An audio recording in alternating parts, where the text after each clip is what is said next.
आज 11 जुलाई 2023। अब से कुछ माह पहले तक या इवन लास्ट ईयर जुलाई में कोई सोच नहीं सकता था कि मंजरनामा इस तरह बदल जाएगा सियासत का और ताकत के तवाज़ुन का कि एक ज़माने में वो राना सनाउल्लाह साहब जो कि मौत की चक्की में थे आज वज़ीर दाखिला होंगे, शहबाज शरीफ साहब जो पेशियाँ भुगत रहे थे FIA की और पता नहीं कौन कौन से केसेस की, वो मुल्क के प्राइम मिनिस्टर हो जाएंगे। नवाज शरीफ साहब जिनका था ही नहीं कि वो कभी पाकिस्तान की सियासत में अभी दूर दूर तक आएंगे, वो अब आए चाहते हैं।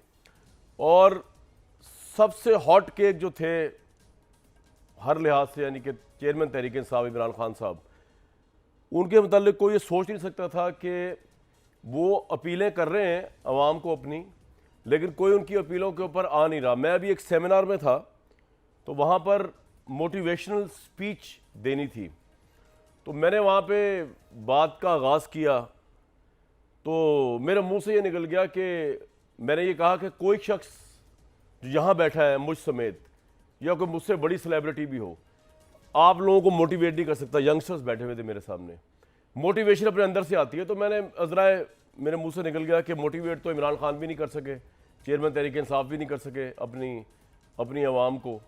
तो मुझे जब क्वेश्चन आंसर सेशन हुआ तो उनमें PTI की एक बहुत जियाली कारकुन बैठी हुई थी, उन्होंने मुझे बड़े आड़े हाथ लिया। उन्होंने कहा जी आपने ये किस तरह कह दिया कि इमरान खान मोटिवेट नहीं कर सके। तो मैंने उनको समझाने की कोशिश की कि आप लोगों की वजह से कि या तो आप बुज़दिल हैं या आपको लगता है कि इमरान खान के नज़रिए में कोई ऐसा डिफेक्ट है कि आप उनकी रिपीटेडली पैशनेट अपीलें जो वो रोज़ करते हैं इंटरनेट पे बैठ के, उसके ऊपर आके आप लबैक नहीं कह रहे हैं। वो कह रहे हैं कि फेयर तोड़ दो, फाशिस्ट रजीम को उठा के बाहर फेंक दो, ये चल रहा है जो PDM का, और इंकलाब बर्पा कर दो। लेकिन आप यहाँ बैठ के एयर कंडीशन कमरे में सेमिनार रूम में मेरे साथ बहस कर रही हैं, लेकिन आप बाहर उनकी मोटिवेशन के ऊपर अपने लीडर की सड़कों पे नहीं जा रहे।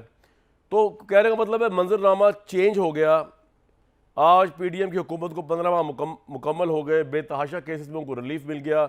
अदालतों का भी अजीब काम है, जिसकी गवर्नमेंट हो उसके साथ हवा हो जाती है मुबैना तौर पर, और जो गवर्नमेंट से बाहर हो वो फिर जो है वो किसी और ही सिचुएशन में बैठा होता है। वो या जेल में जाने का इंतजार कर रहा होता है, मुकदमा भुगत रहा है, जैसे कि चेयरमैन तहरीक इंसाफ। इस वक्त हमारे साथ नन अदर देन वफाकी वज़ीर दाखिला राना सनाउल्लाह साहब मौजूद हैं। और मैं इनको वैसे तो बड़े आड़े हाथ लेने की मेरी ख्वाहिश रहती है और लेता भी हूँ, लेकिन एक चीज़ को मैं हमेशा अप्रिशिएट करता हूँ कि जिस तरह हमने अभी देखा, और ये बड़े अफसोस की बात है, जिस तरह भी हमने देखा कि 8-8 दिन 15-15 दिनों की जेलों के ऊपर एक पॉलिटिकल पार्टी के लोगों ने प्रेस कॉन्फ्रेंस की। राना साहब जो हैं ये पता नहीं किस मिट्टी के बने हुए हैं कि इनको मौत की चक्की में डाला गया। और मैं इनका बयान सुन रहा था, मैंने एक बार प्रोग्राम में भी चलाया था कि इन्होंने, और इनकी सपोर्ट डबल होगी अभी लीडरशिप के लिए। तो मैं हैरान हूँ कि ये किस मिट्टी के बने हुए। लेकिन राना साहब से सवाल तो आज क्रिटिकली करें। राना साहब, पहले तो आपको हज की बहुत मुबारकबाद, को हमारे लिए भी आपने दुआएं की राना साहब। बिल्कुल, आप सब के लिए दुआएं की, और ख़ास तौर पे आपके वालिद मोहतरम जो बीमार थे पिछले दिनों, अल्लाह ताला उनको सेहत दे, तो उनके लिए भी दुआ की।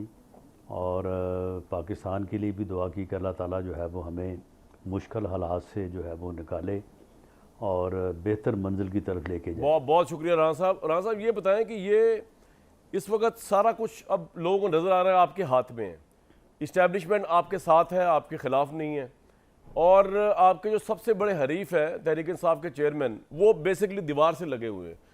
इस सिचुएशन के अंदर भी कोई डाउट क्यों है कि शायद इलेक्शन इस साल ना हो? आपका क्या टेक है राना साहब इसके ऊपर?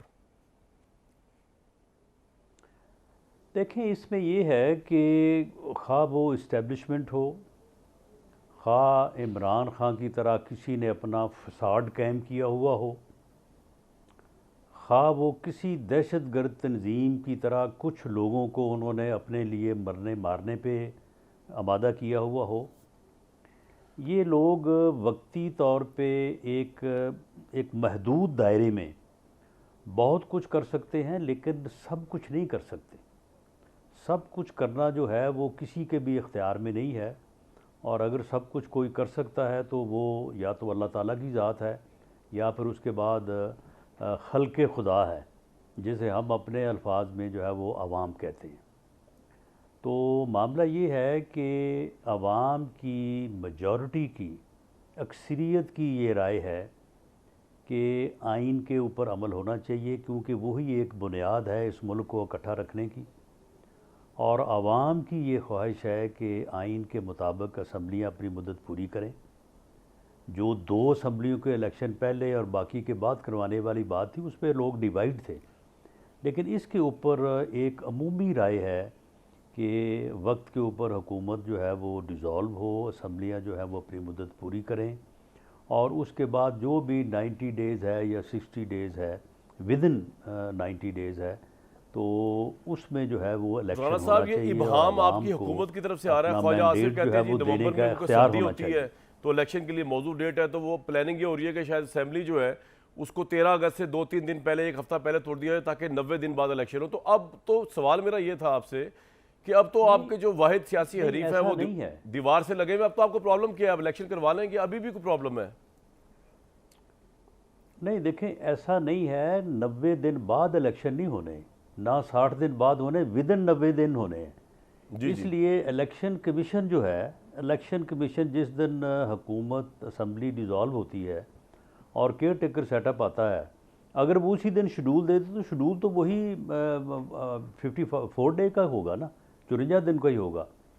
तो इसलिए ये अब अक्टूबर का दूसरा हफ्ता हो, आखिरी हो, या नवंबर का पहला हफ्ता हो, अगर, और जो कि यकीनन पाकिस्तान मुस्लिम लीग नून और मौजूदा हुकूमत का ये फ़ैसला है कि असम्बलियाँ अपनी मुद्दत पूरी करती हैं, तो उसके बाद जब केयर टेकर सेटअप आ जाता है तो फिर इलेक्शन कमीशन आज़ाद है, वो इलेक्शन शेड्यूल जो है वो दूसरे दिन दे दे, वो 10 दिन बाद दे दे, 15 दिन बाद दे दे, ये तो उसकी मर्ज़ी है। इसमें हमारा मौसम के लिहाज से हमारा तबसरा या हमारी राय जो है वो कोई मायने नहीं रखती।